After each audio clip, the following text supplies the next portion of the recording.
Good evening and welcome to Tucker Carlson Tonight. The news out of the Dominican Republic getting worse by the day. Americans in danger there. Now, an American baseball legend is in the hospital tonight. Even Fox's own news crew has come under attack. This show is on the ground for an exclusive joint investigation into what's happening there. A live report from the DR just minutes away. But first tonight, you probably didn't read about it over the weekend, but it looks like the president's recent brinkmanship with Mexico actually worked.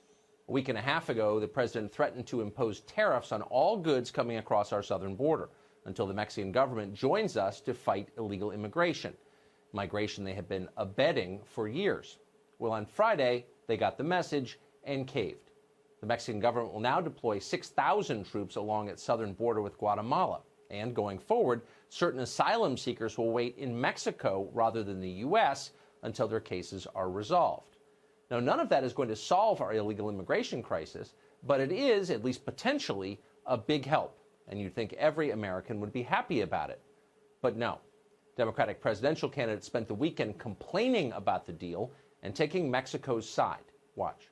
We need a decent relationship with Mexico. They are our allies, as is the case with Canada. We should not be confronting them every other day. Trump's erratic threats and trade policies are not the way to go. The tariffs in general, I thought what happened with Mexico and the way he used that on the immigration issue was just not a good thing. Yeah, I think the president has completely overblown what he purports to have achieved. By and large, the president achieved nothing except to jeopardize the most important trading relationship that the United States of America has.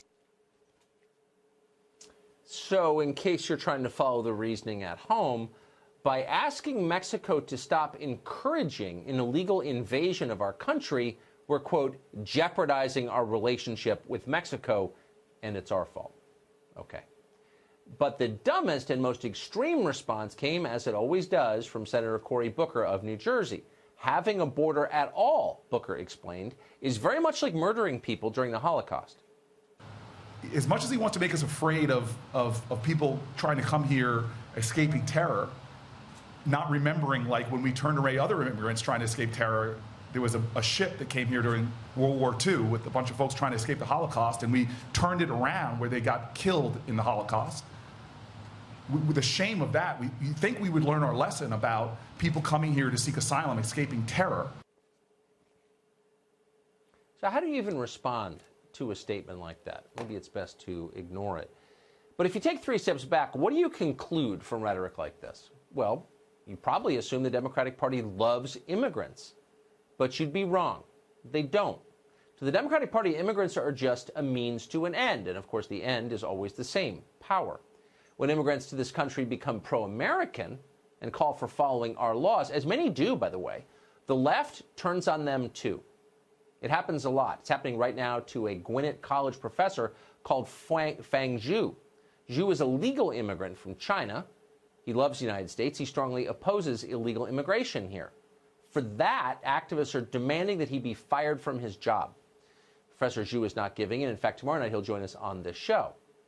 But the Democratic Party doesn't want more immigrants like Fang Zhu. They're very clear about that. They want immigration that is based on family ties, anything but merit. Why?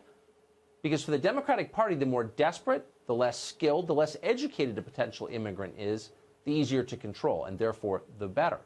And that's why in the state of California right now, the government there is planning to spend hundreds of millions of dollars to provide free health care to illegal immigrants.